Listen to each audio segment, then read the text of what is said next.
Hello friends, मैं देवराज आप सभी का देवराज कैरियर क्लासेस में स्वागत करता हूं। आप सभी को नमस्कार, राम राम, जय श्री कृष्णा, सत श्री अकाल। जैसा कि आप लोग जानते हैं कि बीएड फर्स्ट ईयर का दूसरा पेपर है समकालीन भारत और शिक्षा। आइए आज लेके चलते हैं, उसमें जो भी क्वेश्चन हैं एमसीक्यू हैं उनको करते हैं, ठीक है। और चैनल को थोड़ा सब्सक्राइब कर लीजिए। अगर वीडियो अंत में देखने के बाद लाइक भी कर दीजिएगा और शेयर जरूर करिए, जिससे कि आपके दोस्तों को भी पता चल सके कि जो है यूट्यूब पर भी ये सिलेबस जो भी पैटर्न पड़ा हुआ है वो उनको मिल सके। पहला क्वेश्चन है इसमें, वैदिक काल में शिक्षा की भाषा कौन सी थी? आंसर हो जाएगा संस्कृत, विशुद्ध संस्कृत, पाली, अपभ्रंश। तो आंसर हो जाएगा संस्कृत। अगला है, बौद्ध शिक्षा प्रणाली में शिशु शिक्षा सामान्यतः कितने वर्ष की थी? 6 वर्ष की, 8 वर्ष की, 10 वर्ष की, 12 वर्ष की। तो आंसर हो जाएगा बी यानी कि 8 वर्ष की। अगला है, मुस्लिम काल में उच्च शिक्षा की व्यवस्था किन संस्थाओं में होती थी? मकतबों में, मदरसों में, खानकाहों में या दरगाहों में। आंसर हो जाएगा बी यानी कि मदरसों में। अगला है, भारत में सर्वप्रथम कौन सी ईसाई मिशनरियाँ आई थीं? आंसर है पुर्तगाल, फ्रांसीसी, डच या अंग्रेज। आंसर हो जाएगा ए यानी कि पुर्तगाल।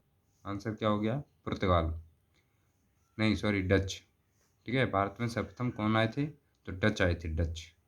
अगला है question number 5, bio Vasco da Gama Bharat कब आया? 1492, 1498, 1490 या 1490? बताइए। आंसर हो जाएगा फिफ्थ का बी यानी कि 1498 में। अगला है, पाश्चात्य विवाद का जन्म कब हुआ? 1820, 1830, 1825, 1830? बताइए। आंसर हो जाएगा बी यानी कि 1813, ठीक है। अगला है, मैकाले भारत कब आया? 10 जून को, 12 जून को, 20 जुलाई को और 30 जून को। तो इस तरीके डिटेल में कोई भी नहीं पूछता, फिर भी एक बार आ जाता है, तो लिखिए मैकाले भारत कब आया था? तो 10 जून को आया था। कब आया था? 10 जून को। जाति एक बंद वर्ग है किसकी परिभाषा है? कुले, हंटन, मजूमदार, मदान, मैकावेर एवं पेज। आंसर हो जाएगा सी यानी कि मजूमदार एवं मदान ने कहा है कि जाति एक मंद वर्ग है, ठीक है। माँ होगा बा नहीं मंद, ठीक है, मंद वर्ग है। अगला है, स्तरीकरण उच्चतर एवं निम्नतर सामाजिक इकाइयों में समाज का क्षैतिज विभाजन है किसकी परिभाषा है? तो आंसर हो जाएगा टॉलकोट, रेमंड, जिसबर्ट या कुले। आंसर हो जाएगा सी यानी कि जिसबर्ट, ठीक है। अगला है, विलियम बेंटिंग ने अपनी शिक्षा नीति कब घोषित की थी? 1835 में, 1834 में, 1836 में, 1837 में? आंसर हो जाएगा ए 1835 में। क्वेश्चन नंबर 11 है, एजुकेशन शब्द की उत्पत्ति किस भाषा से हुई है? पुर्तगाली से, लैटिन से, यूनानी से, संस्कृत से? आंसर हो जाएगा बी यानी कि लैटिन से। क्वेश्चन नंबर अगला है, औपचारिक शिक्षा का उदाहरण है परिवार, विद्यालय, समाज, समुदाय? आंसर हो जाएगा बी विद्यालय। क्वेश्चन नंबर 13 है, निरौपचारिक शिक्षा का उदाहरण है दूरवर्ती शिक्षा, विद्यालयी शिक्षा, पारिवारिक शिक्षा? इनमें से कोई नहीं, तो आंसर हो जाएगा ए यानी कि दूरवर्ती शिक्षा। अगला क्वेश्चन नंबर, शिक्षा के कार्य कितनी श्रेणियों में विभाजित हैं? 4 में, 5 में, 2 में या 3 में? आंसर हो जाएगा डी यानी कि 3 में। क्वेश्चन नंबर अगला है, श्री अरविंद घोष का जन्म कब हुआ था? 15 अगस्त को, 18 अक्टूबर को, 15 जून को या 20 अगस्त को? तो आंसर हो जाएगा ए यानी कि 15 अगस्त को। अगला क्वेश्चन, स्वामी विवेकानंद का वास्तविक नाम क्या था? तो नरेंद्र कुमार, नरेंद्र नाथ दत्त, नरेंद्र बाबू, शिवाजी? आंसर हो जाएगा बी यानी कि नरेंद्र नाथ दत्त। महात्मा गांधी की मृत्यु कब हुई? 30 जनवरी को, 31 जनवरी को, 2 अक्टूबर को या 29 जनवरी को? तो आंसर हो जाएगा ए यानी कि 30 जनवरी को। 2 अक्टूबर मत लगा देना, 2 अक्टूबर को तो उनका जन्म हुआ था। क्वेश्चन नंबर अगला है, डॉक्टर सर्वपल्ली राधाकृष्णन को सर की उपाधि कब दी गई? 1931, 1930, 1920, 1932? आंसर हो जाएगा ए 1931 में। जाकिर हुसैन का जन्म कहाँ हुआ था? हैदराबाद, फर्रुखाबाद, मुरादाबाद या इस्लामाबाद? आंसर हो जाएगा ए यानी कि हैदराबाद। अगला क्वेश्चन है, प्रगतिवादी विचारक थे? तो प्रगतिवादी विचारक कौन थे? अरस्तु, रूसो, रसेल, डूबी? तो आंसर हो जाएगा बी यानी कि रूसो। अगला है, बौद्ध शिक्षा का प्रधान उद्देश्य क्या था? मोक्ष की प्राप्ति, मृत्युपरांत स्वर्ग प्राप्त करना, जीवन में निर्वाण प्राप्ति, जीवन में कैवल्य प्राप्ति? तो आंसर हो जाएगा सी, जीवन में निर्वाण प्राप्ति। अगला है, जनतंत्र और शिक्षा के लेखक हैं? फ्रोवेल, Gandhi ji, Rousseau, John dewy? तो आंसर हो जाएगा डी यानी कि जॉन ड्यूवी जनतंत्र शिक्षा के लेखक हैं। अगला है, वैदिक कालीन शिक्षा का स्वरूप कैसा था? आध्यात्मिक, धार्मिक, नैतिक, व्यावसायिक? आंसर हो जाएगा ए यानी कि आध्यात्मिक। अगला है, पब्जा किसे कहते हैं? उपनयन को, संन्यास को, विवाह को या मठ में प्रवेश का संस्कार को? तो आंसर हो जाएगा डी यानी कि मठ में प्रवेश का संस्कार को पवज्या कहते हैं। ठीक है। अगला क्वेश्चन है, समाज से तात्पर्य व्यक्तियों के समूह से नहीं अपितु व्यक्ति के बीच होने वाली अंतः क्रियाओं का जटिल व्यवस्था से होता है। यह कथन किसका है? अरस्तु का, निमकॉफ का, लापियर का, मिल्टन का? तो आंसर हो जाएगा सी यानी कि लापियर का। अगला है, बच्चों का गुरुकुलों में प्रवेश किस आयु में होता है? 16 से 20 वर्ष की आयु में, 12 से 16 वर्ष की आयु में, 8 से 12 वर्ष की आयु में, 2 से 4 वर्ष की आयु में? तो आंसर हो जाएगा सी यानी कि 8 से 12 वर्ष की आयु में। वैदिक कालीन शिक्षा का मुख्य उद्देश्य क्या था? आध्यात्मिक उन्नति, ज्ञान संवर्धन, शारीरिक विकास या नैतिक विकास? तो आंसर हो जाएगा ए यानी कि आध्यात्मिक उन्नति। अगला क्वेश्चन है, आप लोग पीडीएफ मांगते हो, पीडीएफ तो है नहीं, एक काम कीजिए, मॉडल पेपर आते हैं उनको खरीद लीजिए। पीडीएफ तो नहीं मिल पाएगी क्योंकि मैं इसी तरीके से रिकॉर्डिंग कर रहा हूँ। ठीक है, पीडीएफ नहीं है हमारे पास। ठीक है, पीडीएफ आपको अगर पीडीएफ या लिखा हुआ कोई बुक चाहिए तो फिर बुक में भी मिल जाएगी। ठाकुर प्रकाशन में ऑब्जेक्टिव दिए हुए हैं, इतने तो हैं ही हैं कि आपको याद हो जाएंगे।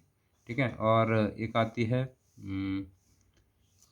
भारती के नाम से आती है, कृष्णा, राखी प्रकाशन और राधा प्रकाशन और आती हैं। ठाकुर प्रकाशन 3 बुकें आती हैं आगरा यूनिवर्सिटी से या आगरा से।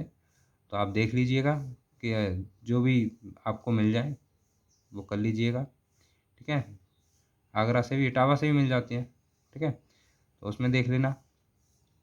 बाकी का जो भी करा रहे हैं उतना करा सकते हैं, जितना उतना करा रहे हैं। ठीक है, क्वेश्चन नंबर है 28, शिक्षा के अव्यय के कारण है? दोषपूर्ण शिक्षण विधि, आर्थिक कारण, पारिवारिक कारण, उपरोक्त सभी? तो आंसर हो जाएगा डी यानी कि दोषपूर्ण शिक्षण विधि, आर्थिक कारण, पारिवारिक कारण, ये शिक्षा के अव्यय के कारण है। अगला है, वैदिक कालीन शिक्षा का प्रमुख संस्कार था?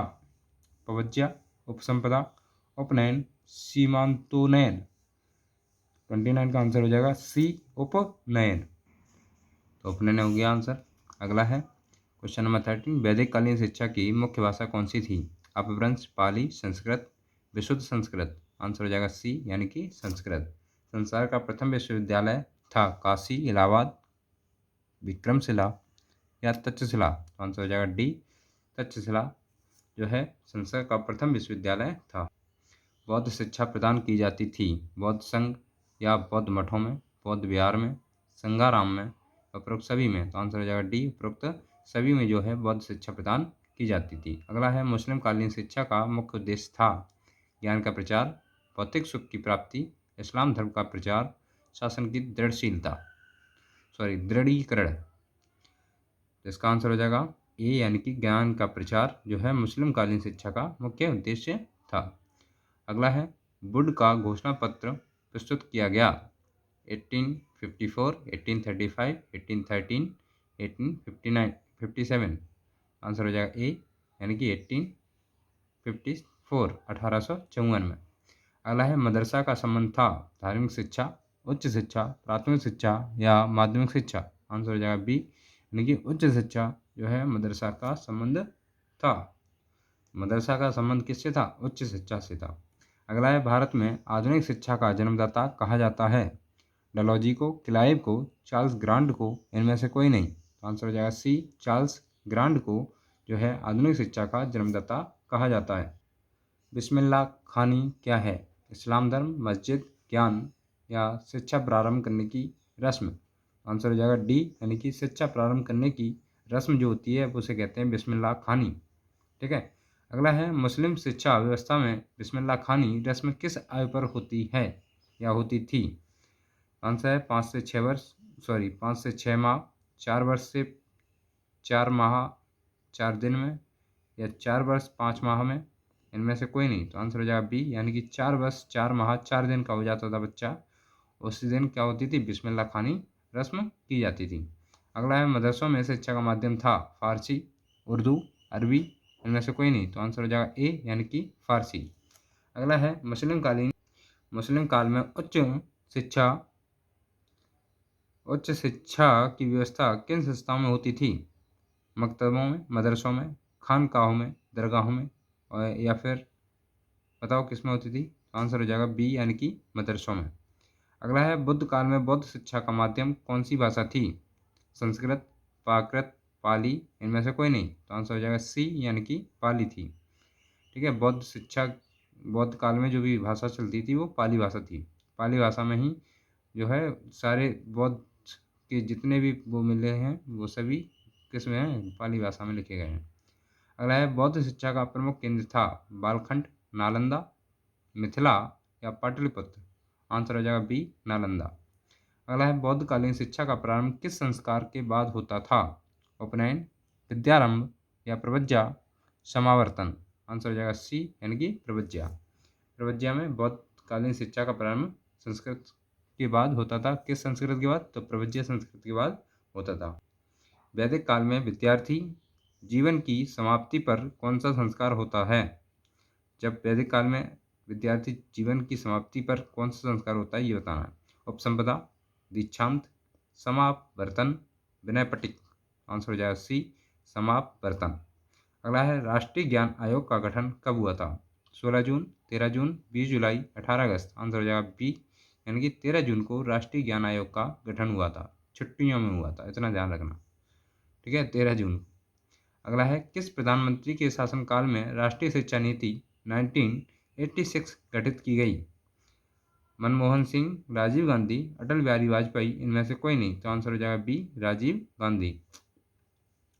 अगला है भारतीय शिक्षा आयोग ने किस शिक्षा के संबंध में अपना सुझाव दिया? ऑप्शन है माध्यमिक, प्राथमिक, उच्च, उपरोक्त सभी? तो आंसर हो जाएगा डी, यानी कि माध्यमिक, प्राथमिक, उच्च, ये सभी शिक्षा आयोग के जो है शिक्षा से संबंध है अपना सुझाव दिए हैं। ठीक है, सभी शिक्षाओं से संबंधित सुझाव दिए हैं किसने? भारतीय शिक्षा आयोग ने।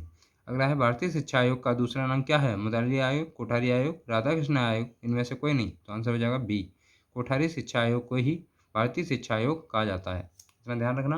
कोठारी शिक्षा आयोग को बहुत अच्छे से पढ़ लेना, उसमें बहुत सारी सनें हैं जो पूछी जाती हैं, बहुत ज़्यादा पूछी जाती हैं कोठारी आयोग से संबंधित। कम से कम ये समझ लो 20% कोठारी आयोग से आता है। ठीक है। अगला क्वेश्चन है भारतीय शिक्षा आयोग का गठन कब हुआ? 1964, 1966, 1916, 1992? आंसर हो जाएगा 1964। अगला है राष्ट्रीय शिक्षा नीति 1986 का दस्तावेज कितने भागों में विभाजित है? 15 भागों में, 12 भागों में, 18 भागों में या 24 भागों में? आंसर हो जाएगा डी, यानी कि 24 भागों में। NCERT के वर्तमान कार्यवाहक निदेशक कौन हैं? ऋषिकेश सेनापति, ऋषिकेश शुक्ला, सुशील कुमार, कमल कुमार? आंसर हो जाएगा ए, यानी कि ऋषिकेश सेनापति। अगला है NCTE का मुख्यालय कहाँ पर स्थापित है? दिल्ली में, मद्रास में, जयपुर में, भोपाल में? आंसर हो जाएगा ए, यानी कि दिल्ली में। कहाँ पे है? UGC की स्थापना कब हुई? 1948 में, 1960 में, 1968 में, 1950 में? आंसर हो जाएगा ए, यानी कि 1948 में। राष्ट्रीय ज्ञान आयोग के अध्यक्ष कौन थे? आंसर हो जाएगा Sam Pitroda, Tarachand, Radhakrishnan, doctor Manmohan Singh? Answer हो जाएगा ए, यानी कि सैम पित्रोदा। क्वेश्चन नंबर 55, शिक्षा का अर्थ संसार के सर्वमान्य विचारों को जो कि प्रत्येक मनुष्य के मस्तिष्क में स्वभावतः निहित होते हैं प्रकाश में लाना है। यह कथन है रॉस का, सुकरात का, प्लेटो का, महात्मा गांधी का? आंसर हो जाएगा बी, यानी कि सुकरात का। क्वेश्चन अगला है शिक्षा को अधिकार अधिनियम पारित हुआ 2002 में, 2007 में, 2008 में, 2009 में। तो आंसर हो जाएगा डी यानी कि 2009 में। अगला है व्यापक अर्थ के अनुसार शिक्षा का केंद्र होता है शिक्षक, परिवार, विद्यालय, छात्र। आंसर हो जाएगा डी यानी कि छात्र। संकुचित अर्थ के अनुसार शिक्षा एक प्रक्रिया है विश्लेषणात्मक, मनोवैज्ञानिक, संश्लेषणात्मक, सैद्धांतिक। आंसर हो जाएगा डी सैद्धांतिक। अगला है मनुष्य की अंतर्निहित पूर्णता को अभिव्यक्ति करना शिक्षा है। ये किसने कहा है? महात्मा गांधी, विवेकानंद, राजा राम मोहन राय ने या पंडित जवाहरलाल नेहरू ने। आंसर हो जाएगा बी, विवेकानंद ने कहा है मनुष्य की अंतर्निहित पूर्णता को अभिव्यक्ति करना शिक्षा है। अगला है व्यापक अर्थ में शिक्षा है प्रशिक्षण, विद्यालयीकरण, मार्गदर्शन या जीवन। आंसर हो जाएगा डी यानी कि जीवन जो है व्यापक अर्थ में शिक्षा है। अगर आपको वीडियो अच्छा लगा हो तो लाइक ज़रूर करिएगा और बाकी का आप धीमे धीमे इसमें से पा सकते हैं। आप चैनल को सब्सक्राइब जरूर कर लीजिए जिससे कि आपको नोटिफिकेशन तुरंत ही मिल जाए और आप व्यू जल्दी कर सकें। ठीक है, जल्दी से जल्दी पढ़ें और ज़्यादा से ज़्यादा लिखें। लिखने से आपको याद होगा, एक रिवाइज हो जाएगा, उसके बाद तुम्हें समझ में आ जाएगा कि क्या चीज़ होती है, कौन सा शब्द होते हैं, कौन से नहीं होते हैं। और उसके बाद 2 बार उसको रिपीट करें यानी कि रिवाइज करें जिससे कि तुम्हें एकदम समझ में आ जाएगा कि हाँ इस चीज़ को किताबों से भी थोड़ा मेल जोल करें जिससे कि हो सकता है कि इसमें क्वेश्चन कुछ गलत दिए हों। ठीक है, तो आज इतना ही, मिलते हैं अगले वीडियो के साथ। जय हिंद, जय भारत, धन्यवाद।